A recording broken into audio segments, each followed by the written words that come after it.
Hi, y'all, sisters and listeners. I'm Esmée Strijkhout, founder and editor of Medusa Rising, and this is the very first recording of our podcast for all things to do with radical materialist feminism, or RadMat Fem. We're recording this on 7 November 2024, so I am in a little state of shock and possibly wobbly, and doing work to make sure that totalitarians don't succeed in isolating me or us from each other. You'll be hearing this sometime in January or February of 2025. So you may feel a little lag in our references or possibly general mood because things are going to shift between now and then. I'm not sure if this is going to be our first published episode, but it's going to be our first recording. So you, dear listeners, also get the extra fun of listening to us learn how to host a podcast in public. Big adventure. Our first episode is an in-house conversation with Medusa Rising contributing editor Aja Lyons. I am completely psyched to say it's the two of us for our first outing. This is going to be, I think, a ton of fun. I want to share Aja's official bio because she is an impressive human being, and I don't think all of you know her. Aja Lyons is a writer, historian, teacher, and performer. She was born in the warm waters of Texas's Gulf Coast and naturalized in the Iowa cornfields. Aja's work utilizes environmental imagination to communicate historical, physical, and emotional context. I also just realized that like rising, it seems to be a theme in your work right now. Like these things are just echoing each other on that kind of vibe. Her work has been published in several print and online publications, including Sinister Wisdom, South Florida Poetry Journal, and Lucky Jefferson, and The Radical Notion, and our anthology, The Body Cannot Be Canceled, which focuses on the experience of living in a female body in this world. When not writing, Aja can be found at local theater productions or poetry readings, book clubs, museums, art shows, and out hiking. Hooray, because bodies. More information on Aja's research and publications is at her website, which is linked here, ajalyons.com. And I have recently seen you on WLRN radio, a project and a group of women I deeply admire. So if you listeners don't know them, please go find them in the show notes and check them out and explore their powerful feminist work. They do good stuff. So our session today is about some complex issues of intersections between gender identity ideology and gender activism with matters of race and class. And Aja has done a great deal of prep to get us here. So there's a good chance what you hear today is just going to be part one of a two-part series. This might go kind of long. We're going to let it. I'm going to open with what's going to be my standard question for the podcast, which is tell me everything you know about. And in this case, tell me everything you know about Genspect and why you want our listeners to know about it. The particular conversation on their podcast that was about sort of race class intersections with gender issues. And since you've prepared deeply for this conversation, I think I'm going to let you lead, let you teach. And I'll just nudge in with thoughts and questions as we go, like, you know, an overeager student or something, and we'll run it that way. I think it'll be fun. I haven't been a student for a minute, so that'll be cool.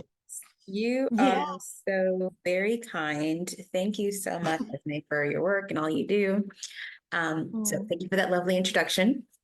But I guess I'll start off by saying, or talking about what Genspect is. So it is an organization that really seeks to have a diverse, evidence-based approach to sex and gender.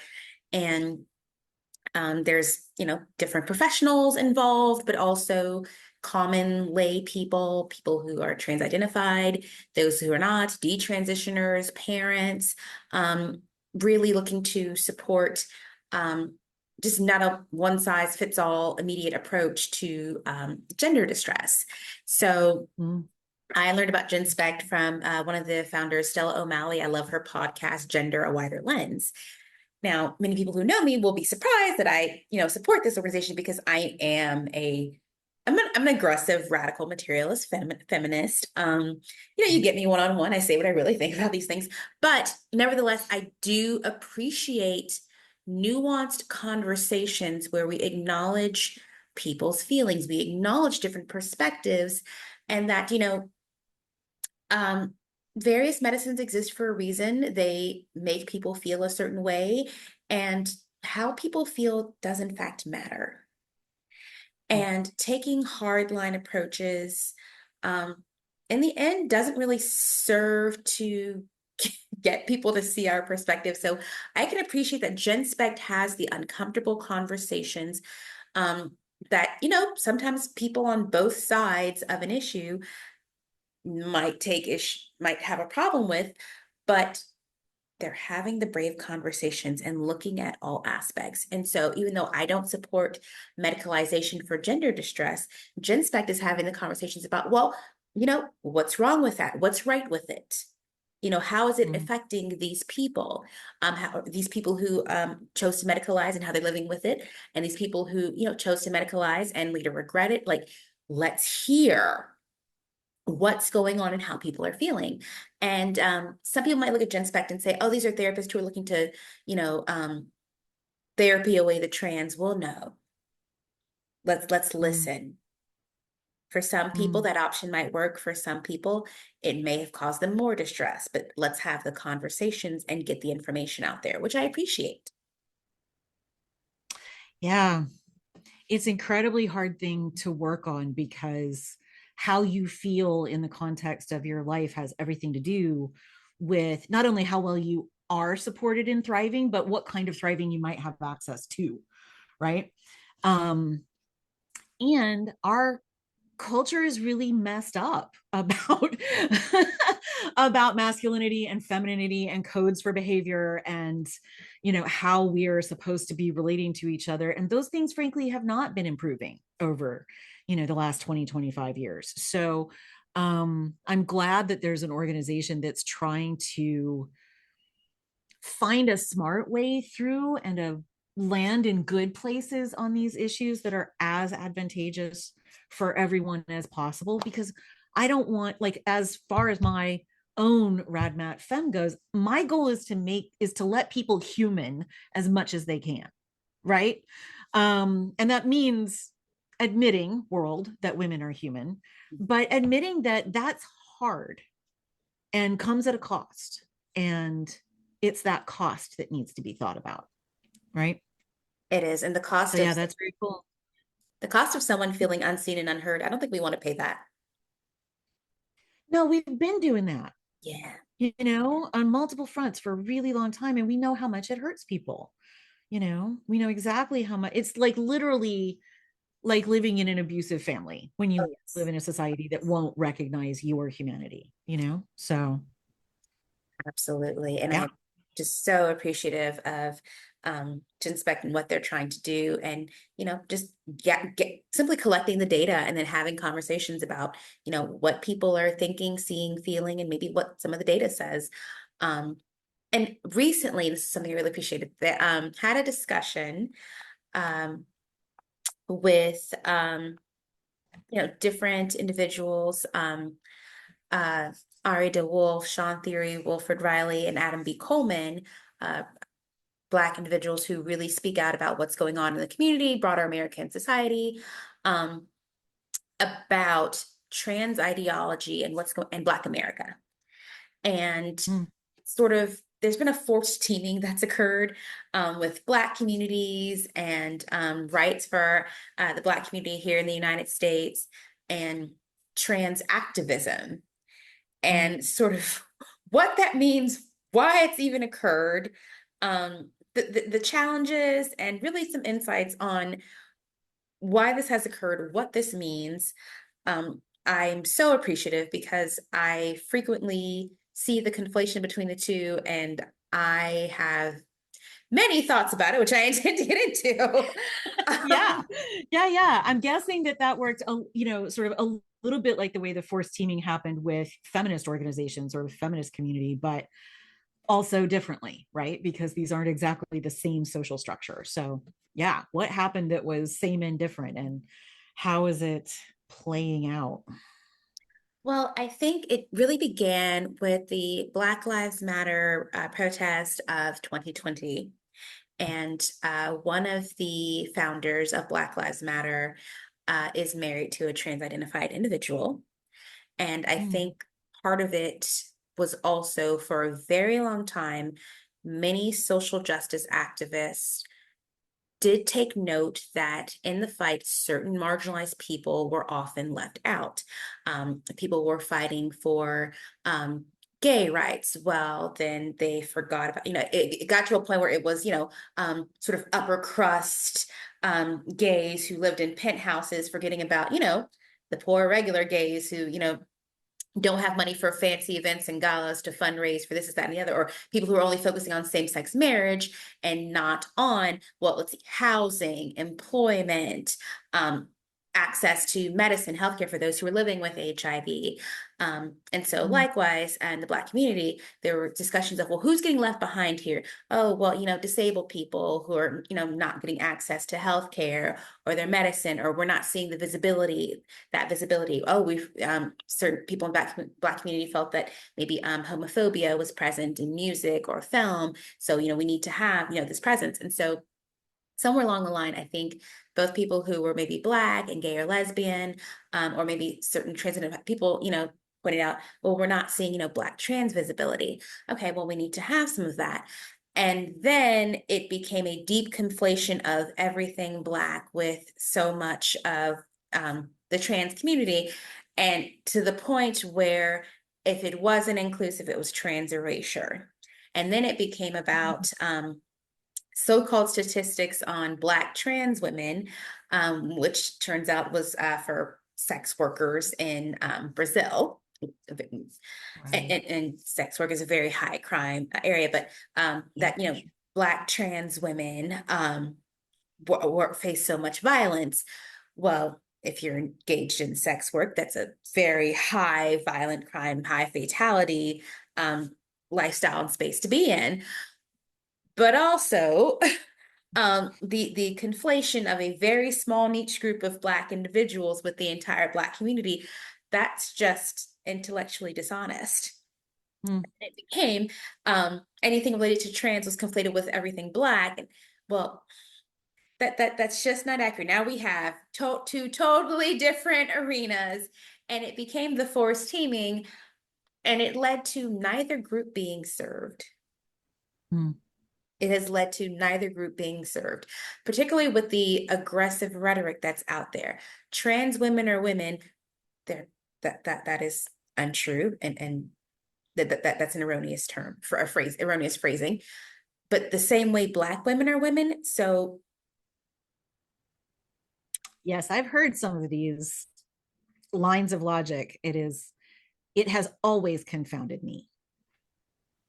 Yeah. and it is so aggressively offensive, and as I said, does not serve anyone. So we know that Black women are women because they're adult human females, but also because there were laws put in place during chattel slavery that was legal in the Americas that designated anyone who was Black, who was born by a Black woman. In fact, this started in Virginia, that to be born of a slave was to be enslaved. And that was a way of keeping white men who would rape Black women from facing any consequences of the sexual violence, but also establishing the Black female body as a source of income, as broodmare. Right. So we know that Black women are women who face the added aspect of racialization, joys, and oppression. The Yes. phrase trans women are women, it is because there are many people who are quite uncomfortable with a feminized man who is putting on this feminine presentation and referring to himself as such. And that discomfort is understandable in a society, where strict gender roles have been a part of our culture. Those men should not face violence. It can Mm, be challenging to figure out, how we navigate that sort of arena. And for some people, mainly those on the left, their solution is to just say, well, they're women, treat them as women, let them be in women's spaces and have these roles and designations in society. right. But the realities of their natal sex, their reproductive role. That's essentially what man and woman are. They're not these abstract social roles. It is the reproductive roles, and that is sort of that's what matters. That's what's primary. And I think that the disconnect, disjointedness between what has been designated a social role in place and sort of the material objective reality of reproductive function. You know, we hate to think of ourselves as having these functions out of our Animals. control. Yeah, I mean, animals. we are creatures, right? Yes. And we this is one of the longstanding critiques of gender ideology, is that it's an extension of running away from the body, Yeah. running away from our natural biological nature, and trying to move into that pure space where we're just an idea, we're just a soul, and this messy, complicated, vulnerable thing, this, you know, Mary Oliver called it the soft animal of your body, right? That, to leave that behind. um and it everywhere that it's taken root, it's always done something terrible to people, right? Whether it's through the mechanisms of religion, right? Castigating the body in order to purify the soul, castigating women who get, labeled as the body, where man is the mind, etc. All of that is sort of playing itself out here, on top of claiming, I think in the case of being a trans woman is like being a Black woman in the following ways, is claiming sort of an extra layer of vulnerability that may not belong to you, particular trans identified man, right? Given the social echelon or the background that you come from.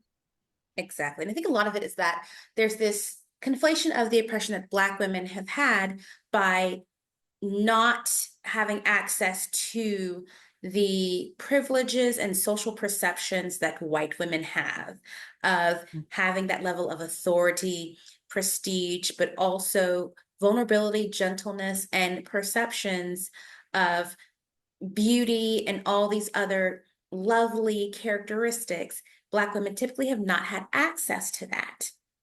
Mm. And trans identified men don't have access to that. But No. it's not the same. It should never be considered the same.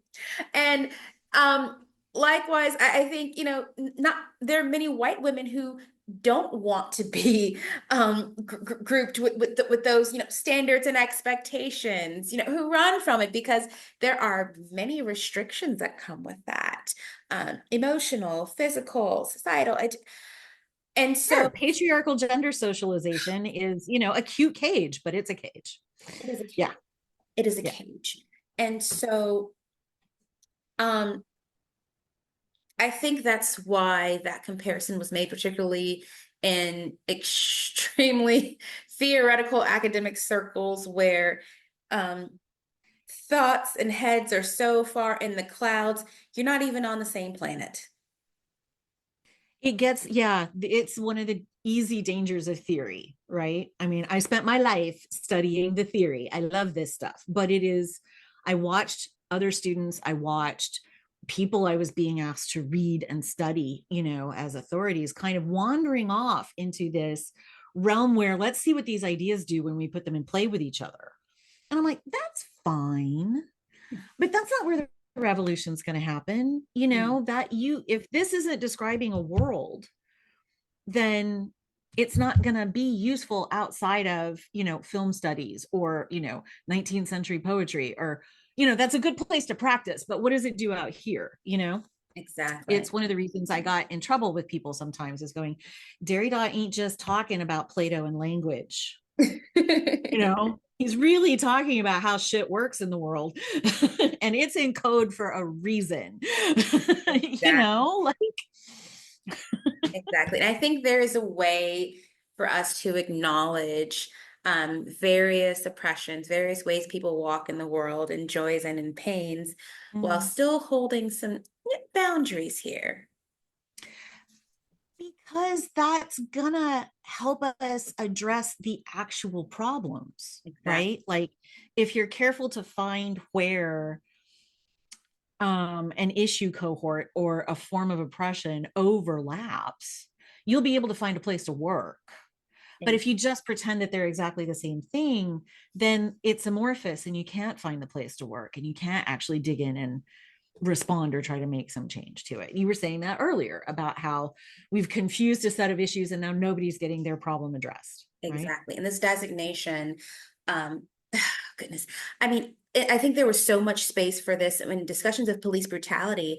I mean, I believe that, trans identified sex workers have been brutalized by police. I'm sure they have been sexually assaulted by police. And that's abysmal. That's abhorrent. And we should absolutely fight against all forms of police brutality against all people, and including trans identified sex workers who are vulnerable and susceptible to violence, and many looking the other way. And that should never occur. And I would absolutely march in the street for that. It's terrible. And I think that was a good space to do so.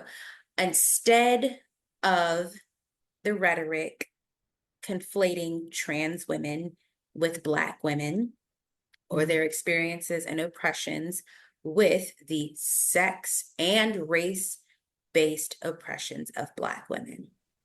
Yeah. It strips out the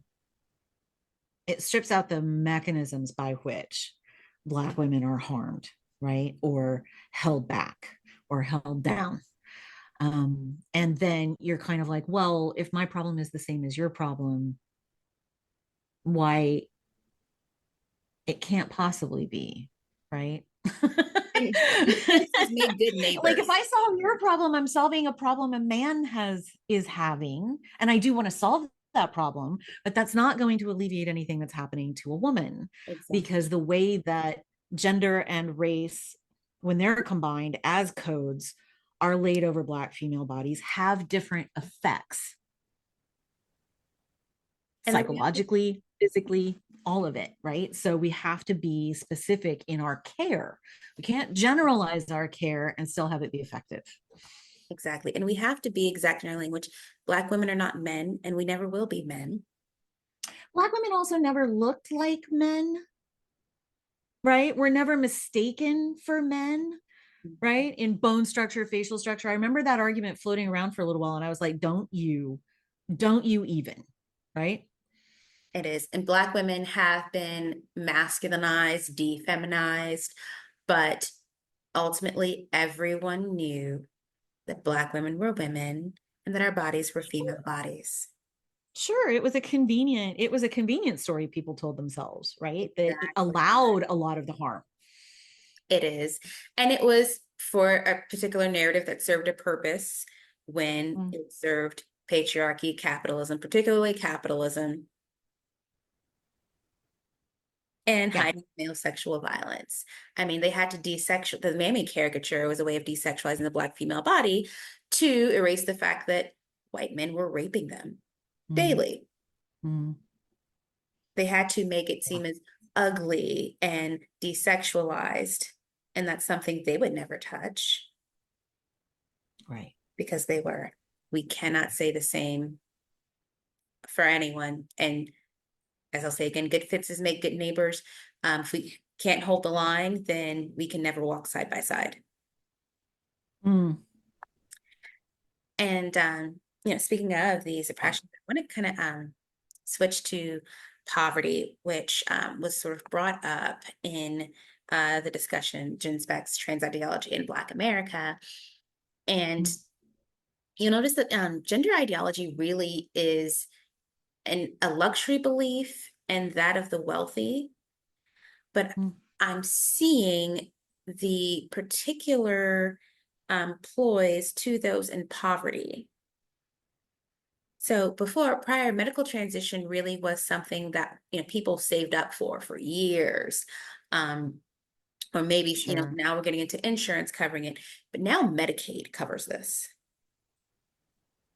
It does? Even in red states like Iowa, yes. It's even interesting to me. I mean, I remember in the ERA fight, one of Phyllis Schlafly's great allies was the insurance lobby, because they didn't want to cover women's medical care. They didn't want to cover maternity, right? It's complicated, it's messy, it's expensive. And so is this. So I'm really interested in how insurance is like, okay, we're here for this incredibly expensive, set of propositions. And so is Medicaid, right? These are lifelong interventions when they are successful. These are lifelong interventions. And these are lifelong interventions when they are unsuccessful. Yes.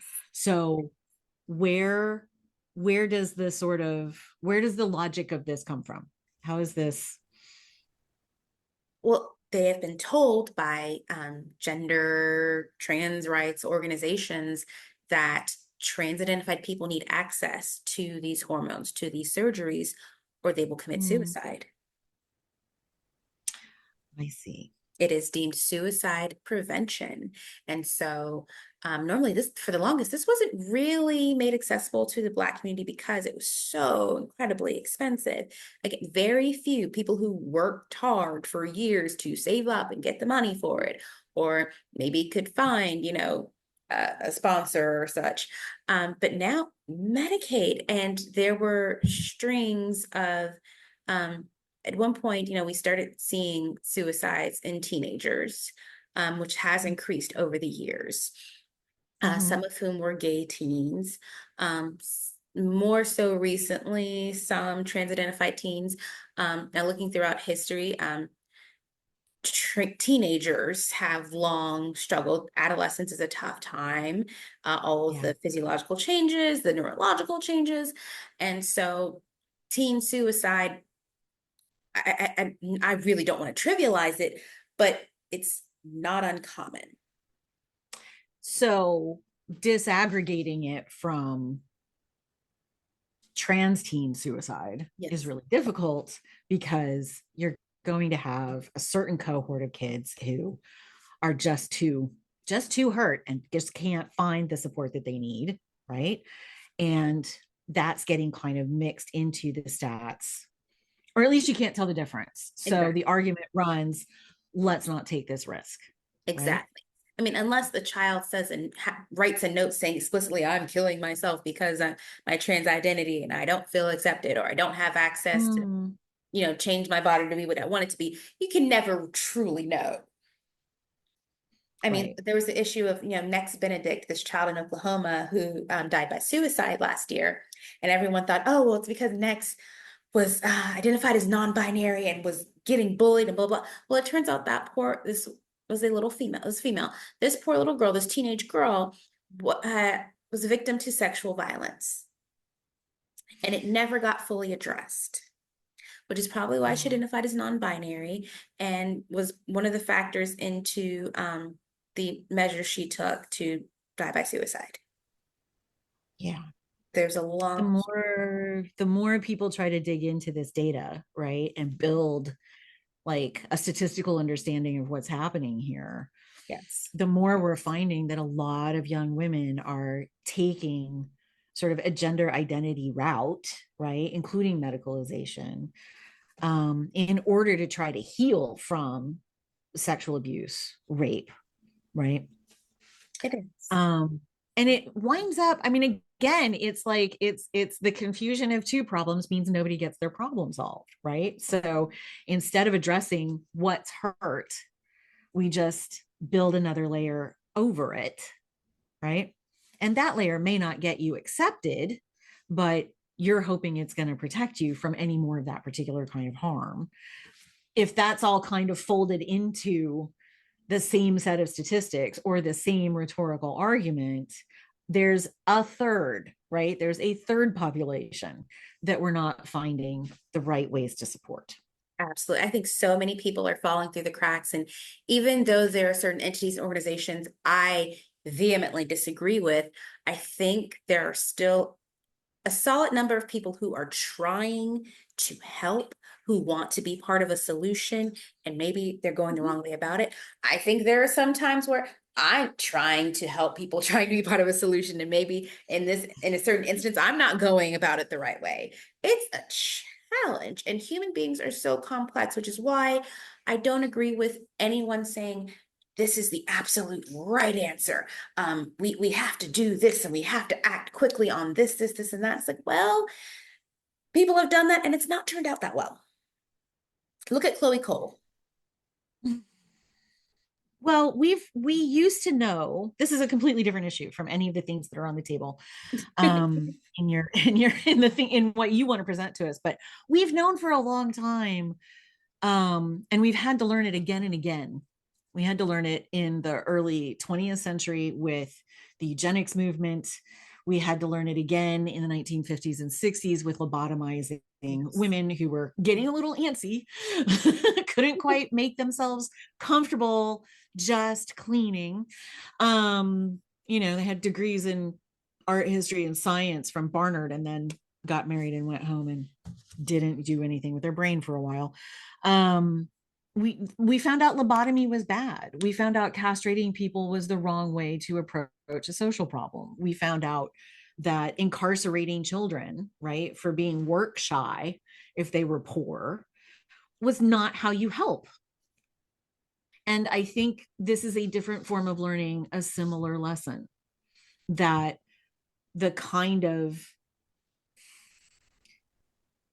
the brute force of puberty blockers, of cross-sex hormones, of how very invasive these surgeries are, right? This is not getting a set of cheekbones implanted. This is a lot. Is not how you help a human solve a human problem, right? That comes from being in one way or another uncomfortable in themselves or previously harmed, right? Or poor, or, whatever is happening to them. We found it again and again and again that just leads to more trouble. Absolutely. And I think that really gets into my, point of the focus has been on gender instead of solving the actual social ills, just like you mentioned, of institutionalizing people for non-compliance. Like, well, maybe Mm-hmm. what you're wanting them to do is insane or ridiculous, or at least not serving them in their life. And so now gender has become just sort of the so-called band-aid for everything. It's like, well, can we look at why, young people are in such distress, or, middle-aged gay people are all of a sudden deciding they're the opposite sex?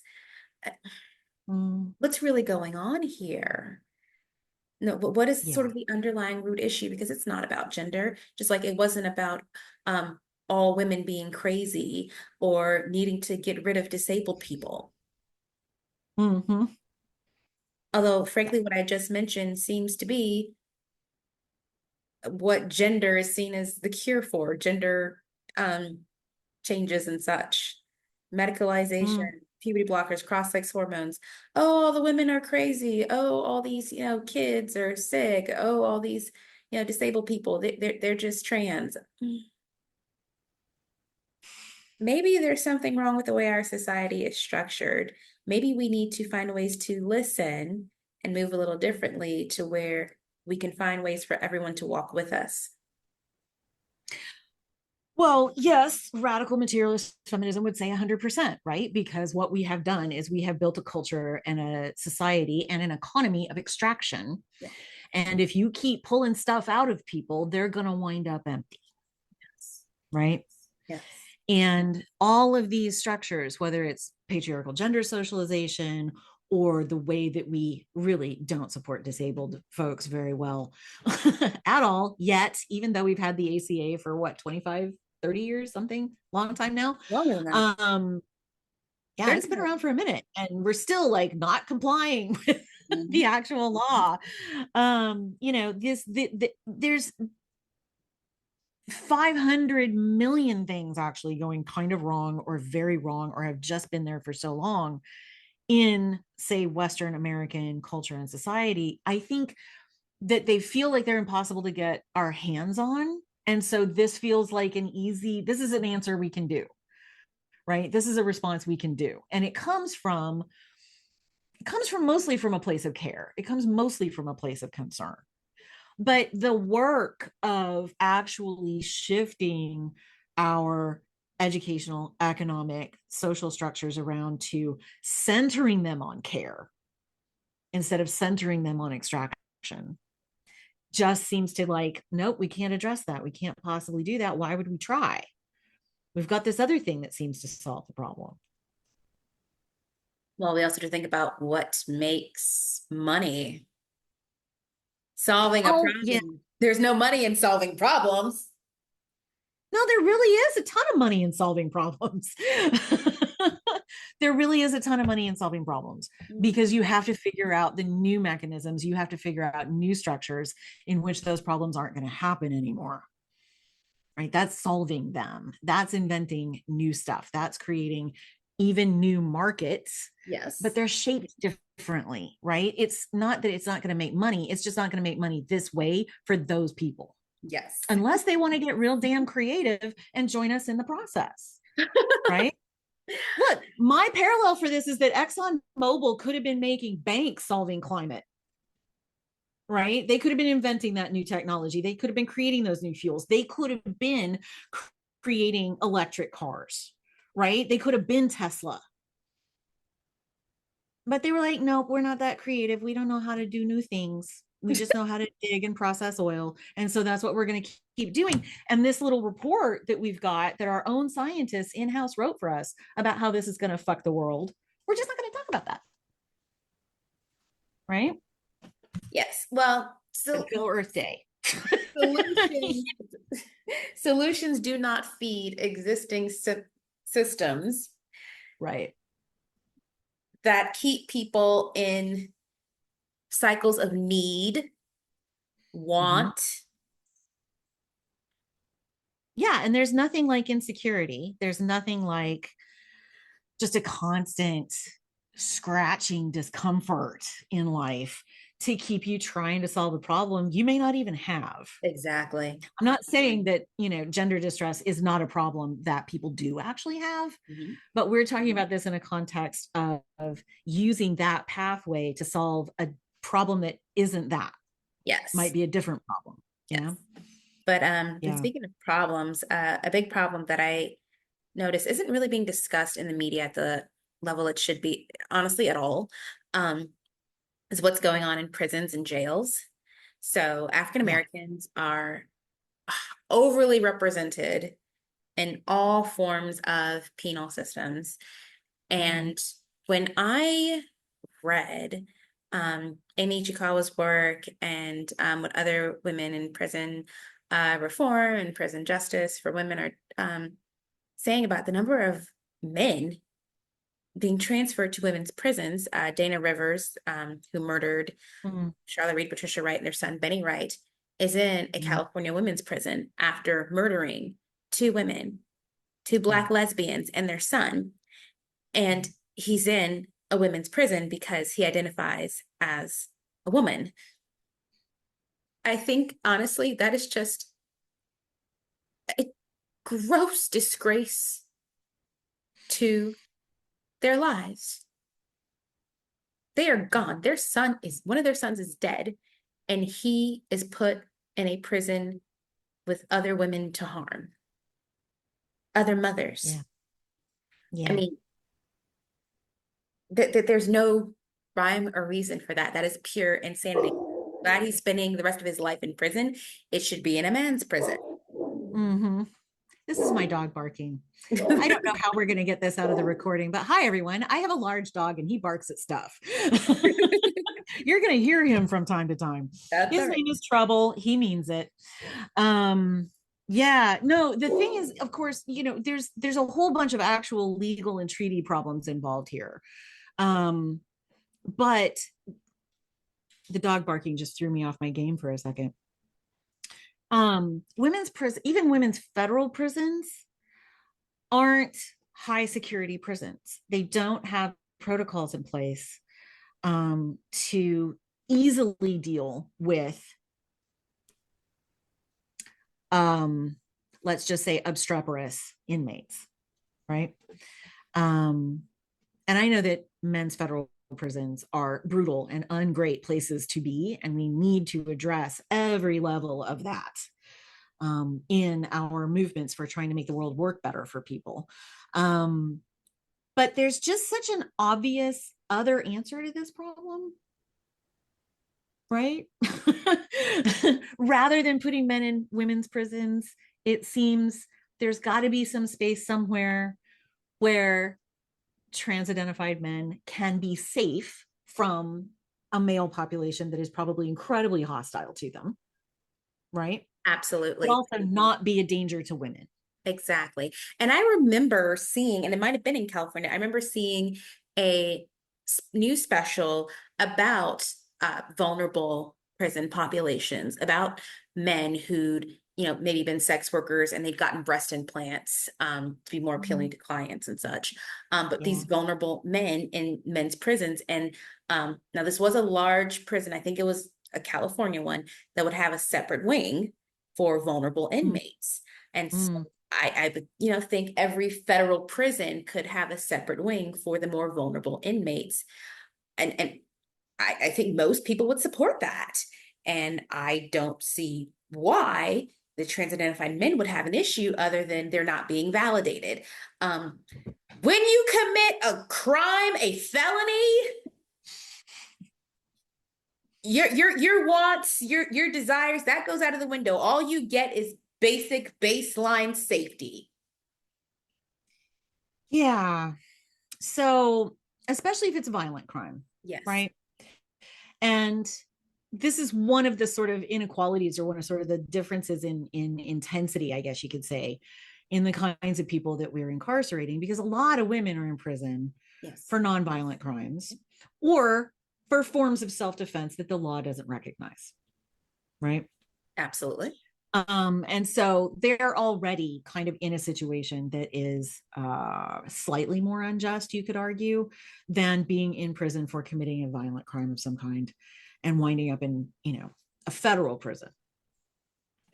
If you're in prison for a sex offense, not just prostitution, but violent sexual crimes, it takes a lot of doing that to actually get in enough trouble to go to prison, because we put most people who have committed those kinds of offenses on registries instead of inside.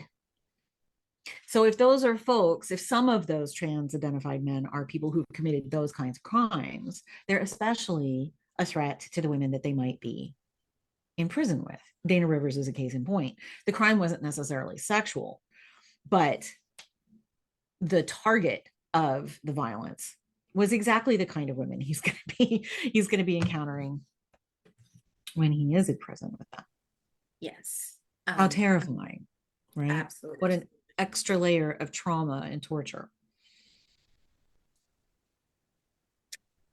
It is. And, the reality is most women are in prison for something related to a man, covering up a man's crimes or aiding a man's crimes or being accessory to a man's crimes, or a result of being traumatized by a man's criminal act. And so having men in women's prisons really can be a gross trauma reenactment for many of Yeah. those women, if not all of them. Yeah. Yeah.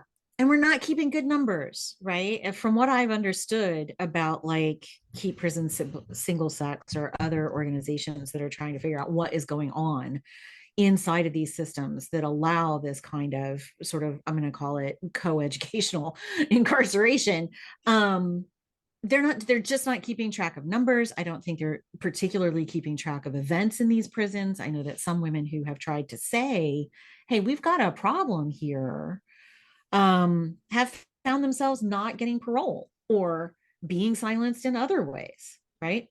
And so there seems to me that there's some other mechanism at work in this particular part of the sort of gender activism world that isn't just a small class of men want to be affirmed and want to be safe. It feels like there is something else at work there, and I don't know what it is. And I'm not going to guess because I think that's irresponsible. But it just feels like the pressure is not just, this is not affirming for me, right? There, I just, that doesn't feel like it adds up.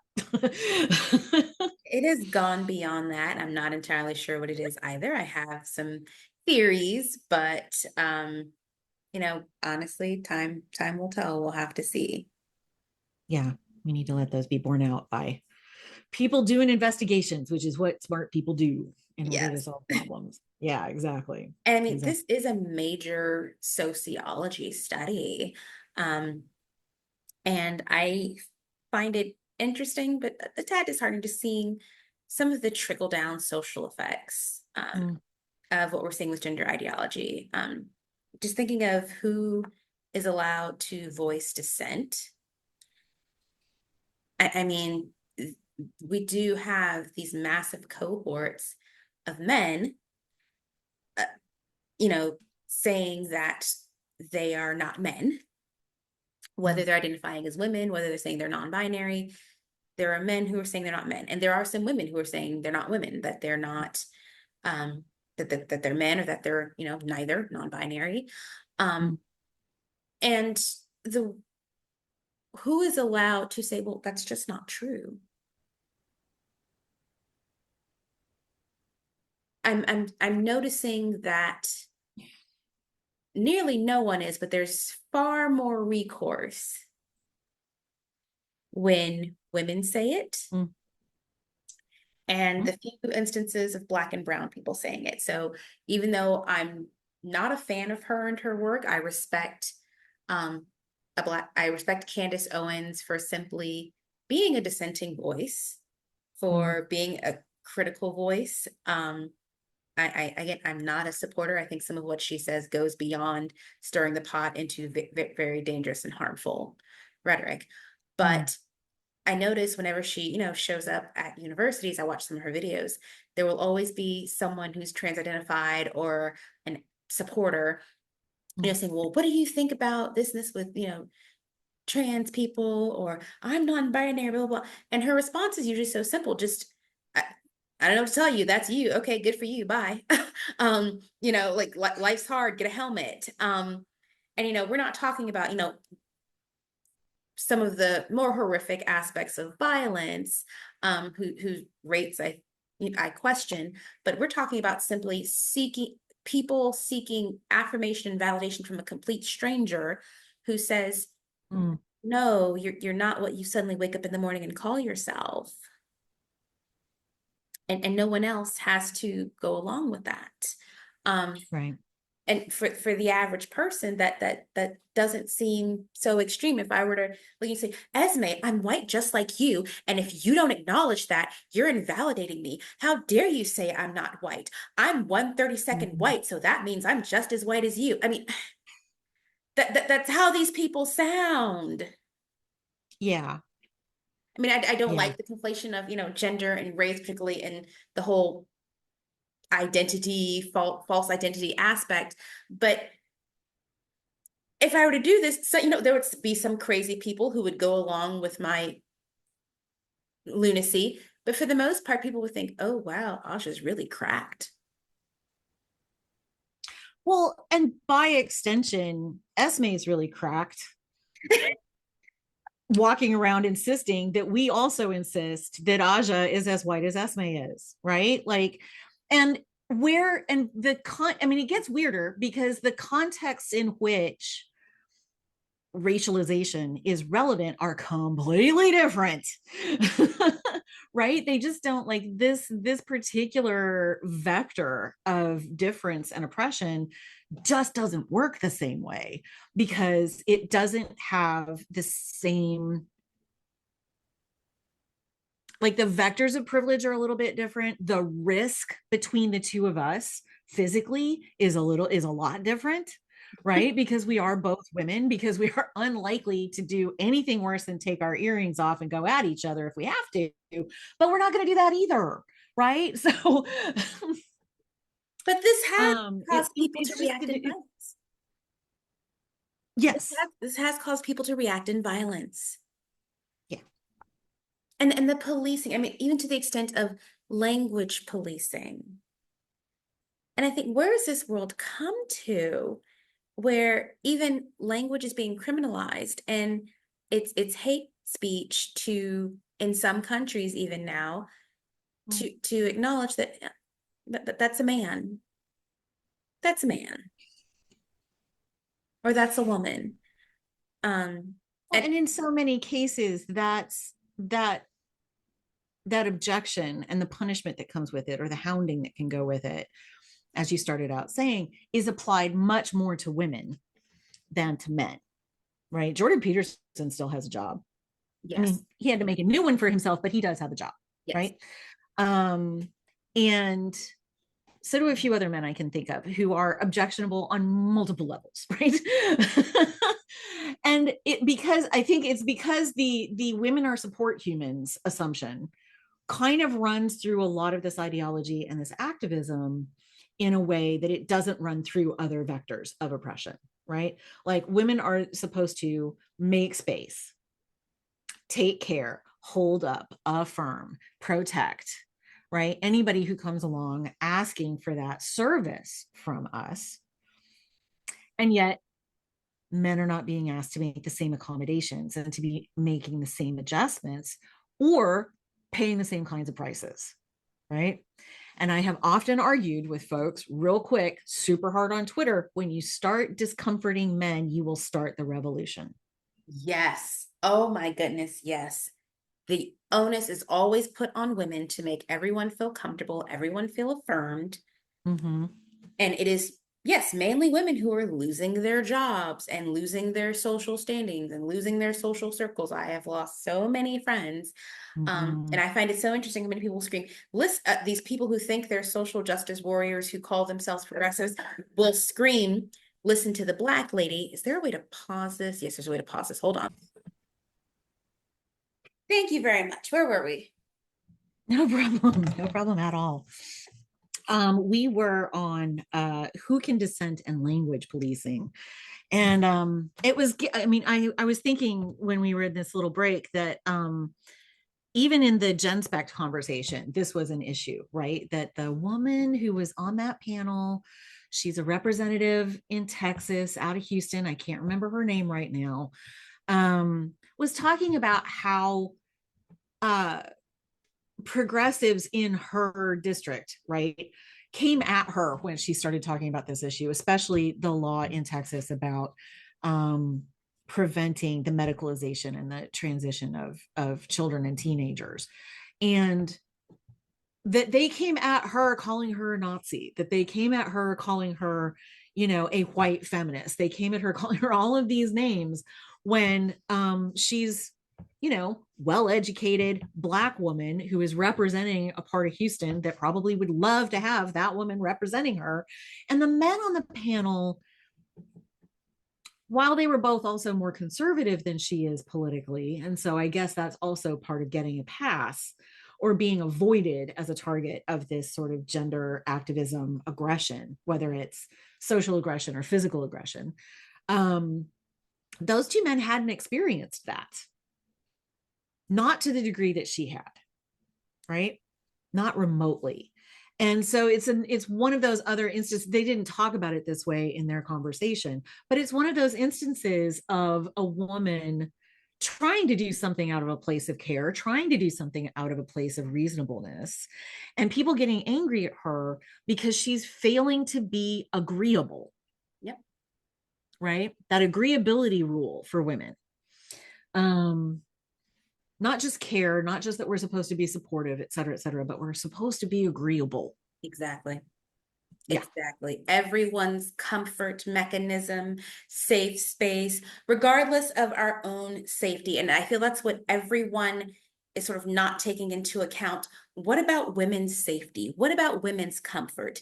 And no, the women who are uncomfortable or feel unsafe are not being bigots. They don't need training. They, It is not the same thing as when white women in the 50s didn't want to share restrooms or office spaces with Black women. No, it's not the same. That was after centuries of social conditioning that Black women were not human or were less than or Right. some other kind of woman. A man putting on a wig and a dress is not some other kind of woman that you need to accept as being just like you. Right. Completely agree with you. I think we do have to find the ways that people who identify as trans can live with dignity in our society, right? I was kind of a fan of the Bostock decision for that reason, right? Because can't mess with employment, can't mess with housing, can't mess with the things, can't mess with education, can't mess with the things that let you function as a human being in society, right?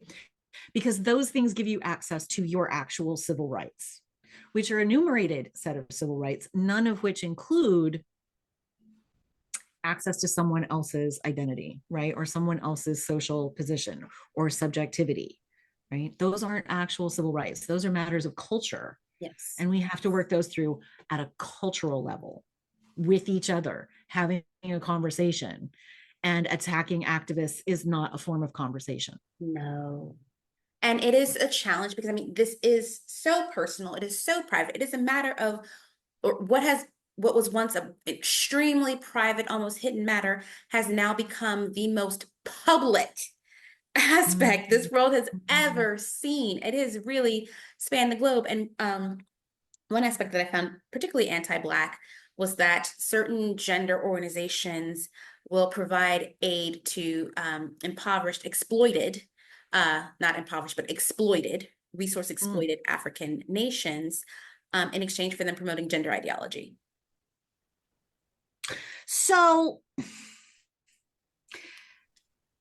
this is one of the elements of gender identity activism that has always, I'm just going to say, chapped my ass. All right. In good Texas fashion.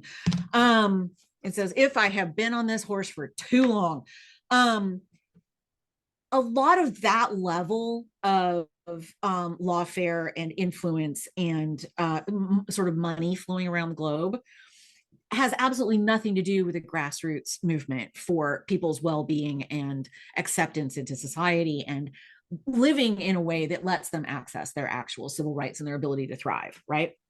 It has a whole other level of project that has a lot more to do with corporate interests, with medical money, with transhumanism, God help us, coming out of a set of conferences that happened in Houston in the 1990s, by the way.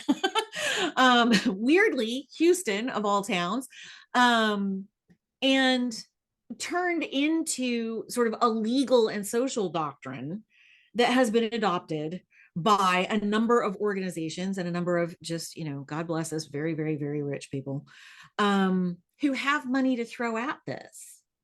And I'm scared, not that rich people are doing nefarious shit, because rich people do nefarious shit. That's just the nature of it. But that what's happening is a medical industrial complex is looking for new bodies to farm for profit. Absolutely. And the reason this came out of Houston was because Phyllis Fry, who's a very famous trans-identified male, who's a lawyer, was one of the, sort of original push for having this more so implemented in law. Right. And Okay. so that's where that push comes from. And Houston's a very metropolitan city. It is the fourth largest nation, and it is actually the most racially diverse city in the nation. And it has it has a very large gay neighborhood. And so it's my hometown. Oh no, I didn't mean to diss Houston. No. I diss Houston. Love me some East Texas. I love me some East Texas. But no, the reason I said of all towns is like the Houston Women's Conference back in the 80s, right? When NOW had its big meeting and Phyllis Schlafly showed up. And like, it just turns out that it's also the place where a bunch of sex and gender related issues kind of happen historically. And I don't get why it's Houston, but it is. So it is. There's just some kind of weird historical confluence right there. Yeah. I mean, Texas is a weird historical conflict. I have family there for a very, very long time. I am aware of how freaking weird that place can be. A lot of us don't talk anymore, you know. Oh, It's I get it. well, you know, Yeah. some things are just too hard to spend Christmas over, you know, so we're not going to do it. No, I get it. Um, But yeah, yeah. in thinking about, really just how privileged one has to be to actually either genuinely believe or pretend to believe that a human being is the opposite sex because of how they feel or how they see themselves or how they want to see themselves or want others to see them. It really is privilege and a luxury belief, and to sort of hinge one's idea of social justice, equality, and civil rights on people have the right to pretend to be what they think they are, regardless of the Mhm. objective reality of it all. And, at some point, like all other movements, waves, beliefs, this will end.